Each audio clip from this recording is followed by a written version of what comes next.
Responsibility काय as a parent म्हणून. तर या पॅरेंटिंग मध्ये तुम्ही बघितलं असाल अर्ली म्हणजे जेव्हा मुलग्याचा जन्म होतो मुलगीचा जन्म होतो तेव्हापासून आपण त्याला सांभाळतोय. पहिल्या 3-4 वर्षापर्यंत खूप खूप खूप जपतोय. तिथून जशी जशी मोठे मोठे होतील तसं तसं आपण थोडंसं शाळेवरती खापरपडा चालू करतोय की सगळं जे काय काम आहे ते सगळं शाळेनंच केलं पाहिजे. आम्ही एक चिखलाचा गोळा दिलेला आहे त्याला तुम्ही आकार देऊन मी बाहेर काढा असं एक आपण काय गाजलेलं वाक्य म्हणत असतोय. तसं नाहीये. इथून पुढच्या काळामध्ये झालं असं की डबल इंजिन आहे आपल्याकडं. म्हणजे नवरा बी काम करतोय बायको बी काम करते. पोराचे लक्ष कोण द्यायचं पोराची नाही की शाळा त्यांचं ते करतात सगळं. तर तसं नाहीये.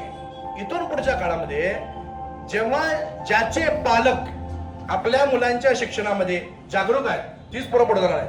आपला पोरगा आपली पोरगी काय करते हे सगळ्यात महत्त्वाचं आपण बघितलं पाहिजे. आणि त्यांच्या एज्युकेशनमध्ये आपण खऱ्या पद्धतीने लक्ष घातलं ना मग ते पोरं नक्की तुम्हाला चांगला रिझल्ट देणार. नक्की तुमचं नाव मोठं करणार आहे. कारण असं